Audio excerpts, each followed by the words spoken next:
Mi chiamo Egle Calamia e sono una volontaria. Il volontariato per me è sempre stata una grande opportunità di crescita. Sin da bambina ho sempre dato a questo modo d'essere un grande spazio temporale. Perché fare volontariato significa anche donare il proprio tempo, soprattutto, e riuscire a gestire il proprio tempo in maniera funzionale anche all'attività che si svolge, al proprio lavoro, al proprio mestiere. Quella del volontariato è sicuramente una parte importante nella mia vita perché mi fa stare bene, mi fa provare delle bellissime sensazioni. Mi sono accorta nel tempo che aiutando gli altri anche a riscoprire le cose belle che si possono fare assieme, mi sono accorta che io non soltanto cresco, ma vivo molto bene la mia vita e sono felice. Quando aiuto gli altri sono felice, quando faccio delle cose con gli altri per tutti sono felice. Penso che il volontariato sia fondamentalmente una questione di cura, quindi non soltanto della persona, ma delle persone.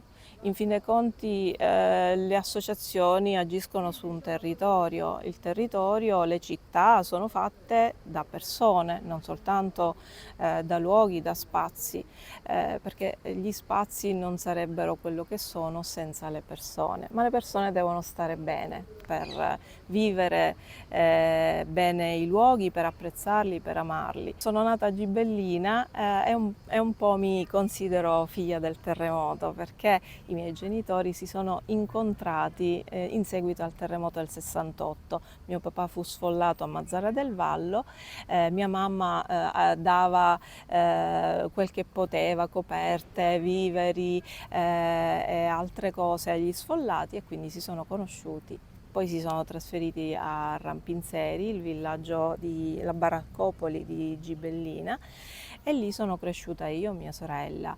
In questi luoghi ti rendi conto, intanto sono cresciuta come una bambina felice, perché i bambini fondamentalmente hanno dei punti di riferimento importanti che sono i genitori, la collettività, la comunità. Quindi se tutte queste persone che stanno attorno a loro li crescono bene, li fanno stare bene, che si viva all'interno di una baracca di lamiera oppure in una villa stratosferica non ha poi non fa tanta differenza, perché poi in fin dei conti quello che importa nella vita sono le relazioni. Per quanto possiamo essere delle persone che vivono bene anche nella propria solitudine, però abbiamo bisogno sempre della relazione ed è un po' quello che fa il volontariato. Io da Gibellina, dalla baraccopoli di Gibellina, poi mi sono trasferita a Gibellina Nuova, non avevamo acqua, non avevamo luce, non avevamo nulla se non le stelle che ci facevano da compagnia la sera e il lumicino.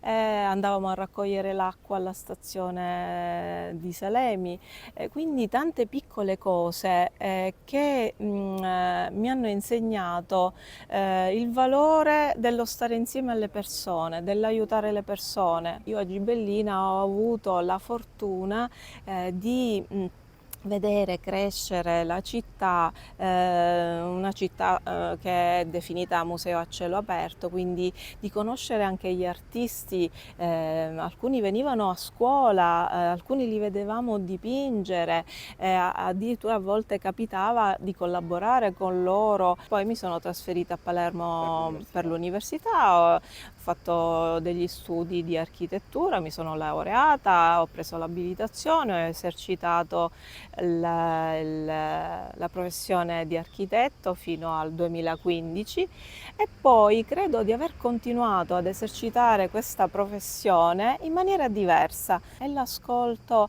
è sicuramente un tratto importante del volontariato e del fare architettura. l'intervento del volontariato sul territorio è fondamentale per riportare anche quel senso di umanità, quello spirito di collettività che si è ormai perso. Parliamo di social, ma i social fondamentalmente sono assolutamente asociali, se ci riflettiamo bene. Le persone hanno bisogno di relazioni vere, concrete. È questo quello che fa il volontariato, quello di intrecciare relazioni e dare la possibilità alle persone di crescere assieme agli altri.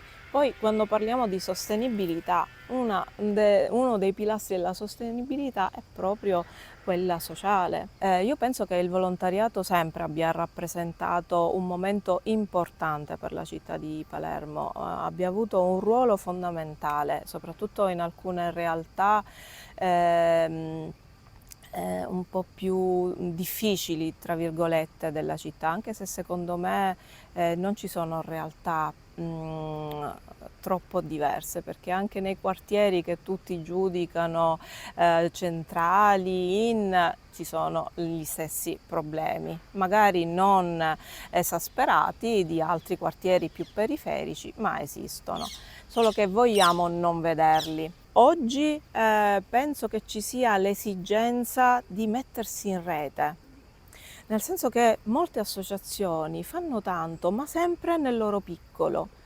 Hanno scoperto che è fondamentale cominciare a intrecciare relazioni e quindi a fare rete con altre associazioni che magari fanno tutt'altro rispetto a loro e si occupano di tutt'altro. Questo aiuta la città a crescere, a migliorarsi, a diventare una città più sostenibile. Se ciascuno rimane relegato nel proprio ambito, è un disastro, perché si potrà costruire qualcosa di positivo soltanto in un fazzoletto di territorio. Se invece si intrecciano relazioni, che è quello che stiamo iniziando a fare con tutte queste attività sparse per la città, con Palermo Capitale Italiana del Volontariato, c'è la possibilità che un'associazione che lavora prevalentemente, che agisce prevalentemente in seconda circoscrizione, di fare qualcos'altro anche in terza, in quinta, in ottava. E questo significa che le persone poi, in un modo o nell'altro, non staranno soltanto nel loro quartiere e quindi si sentiranno protetti nel loro quartiere, ma se andranno per esempio allo Sperone si sentiranno a loro agio, perché ci sarà la lettura animata ai piedi del murale Le Rosalie Ribelli, perché doneranno dei libri alla casetta dei libri e quindi ci sarà il book crossing che farà un po' da tramite. Tutti questi intrecci, questi inneschi sono fondamentali per fare della città una città anonima, una città quasi asettica, senza anima, per trasformarla in una città di cittadini, di persone felici di stare a Palermo. Palermo si è evoluta tanto, è cambiata tanto, gli spazi sono cambiati tanto. Una cosa che secondo me dovrebbe riscoprire la città di Palermo è lo stare in una città che ha tanto da offrire, ma a misura d'uomo. Nel senso che vedo io che molti palermitani non si accorgono di quanto sia fondamentale stare nella città a piedi, vivere la città a piedi o in bicicletta o con altri mezzi più a misura d'uomo rispetto all'automobile. Io purtroppo mi è capitato, io ho constatato tantissime volte che per fare 100 metri, accompagnare il proprio figlio a scuola, si prende la macchina e si accompagna a scuola. il bambino nel tragitto da casa a scuola avrebbe la possibilità di conoscere lo spazio che lo circonda e in quel senso se ne approprierebbe, comincerebbe anche a prendersene cura, ad amarlo, a difenderlo, perché gli interventi, mi viene da pensare allo Sperone, questi bellissimi murales che decorano molti condomini dello Sperone, danno quel senso di bellezza e riportano quel senso di bellezza in un luogo anonimo. Le persone si sentono parte di una comunità. Quando si passeggia per le strade dello Sperone si respira un'aria diversa rispetto a quella che si respirava 20 anni fa. Io ricordo uno dei primi lavori che mi fecero fare all'università fu quella di fare un rilievo urbanistico proprio di questa area molto vasta, Romagnolo, Sperone, Brancaccio, Sette Cannoli. L'atteggiamento delle persone era un po' di sospetto, ma che cosa vogliono questi studenti, che cosa fanno, perché fanno fotografie. Ora invece è cambiato molto il volto di questi quartieri. C'è anche la fierezza di mostrare questa bellezza che c'è anche nelle periferie. E questa bellezza ha cambiato tanto anche il modo di vivere. I ragazzini sanno che cosa significa finalmente bellezza, non si sentono esclusi dalla città, vengono anche a fare dei tour da altre città, da altri quartieri per visitarlo e quindi anche la periferia comincia ad avere quel ruolo fondamentale e trainante di bellezza che secondo me è fondamentale per una città per crescere. I giovani di oggi sono, per come li vedo io, molto spaesati. Consideriamo che bambini e ragazzi vivono l'oggi e invece noi adulti tendiamo sempre il futuro cittadino. Non è così. I bambini sono cittadini oggi, i ragazzi sono cittadini oggi. Se noi pensiamo di dover dare loro dei valori successivamente, dei servizi successivamente, sbagliamo, perché la città va vissuta ora. Io devo avere la possibilità, il diritto di vivere la città, di giocare in città. Se non ho soldi, devo avere il diritto di poter giocare all'aperto o di andare a fare sport all'aperto. All'aperto non ci sono spazi in cui i ragazzini possono giocare liberamente a basket, a calcio. Io ricordo quando ero piccola, a Gibellina c'erano queste piazze enormi e ci mettevamo a giocare. Abbiamo un centro storico spettacolare, forse uno dei più belli d'Europa. Proviamo a lavorare sul centro storico, proviamo a lavorare sulle periferie, proviamo a lavorare su tutta la città, proviamo a lavorare sulla costa. Mi è capitato di fare dei laboratori in una scuola della seconda circoscrizione e uno di questi laboratori consisteva in una passeggiata lungo la costa di Romagnolo, Sette Cannoli. I bambini dicevano, io pensavo che il mare a Palermo fosse Mondello. A 2 passi da casa loro c'è il mare, che tra l'altro in passato era uno dei luoghi più rinomati e raggiunti da persone che venivano da tutta la Sicilia.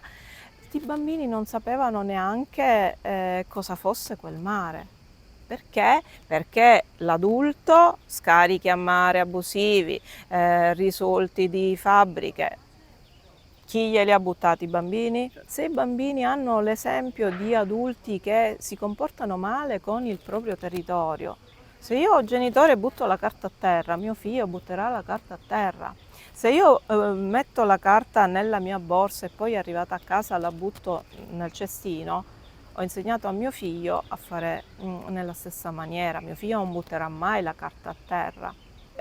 Il volontariato consente di trasformare una cosa bruttissima che è la lamentela in azione.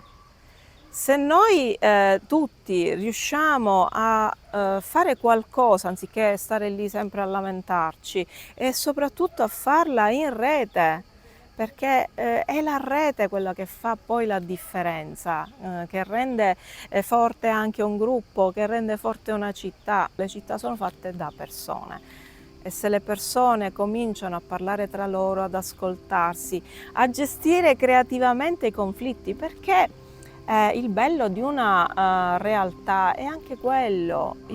Posso anche non pensarla come te, come lui, come lei, ma riuscire a trovare il modo di ascoltare e assieme a costruire qualcosa che è diverso da quello che pensavo io, da quello che pensava lui, da quello che pensava lei, ma che trasforma la città e di sicuro la migliora.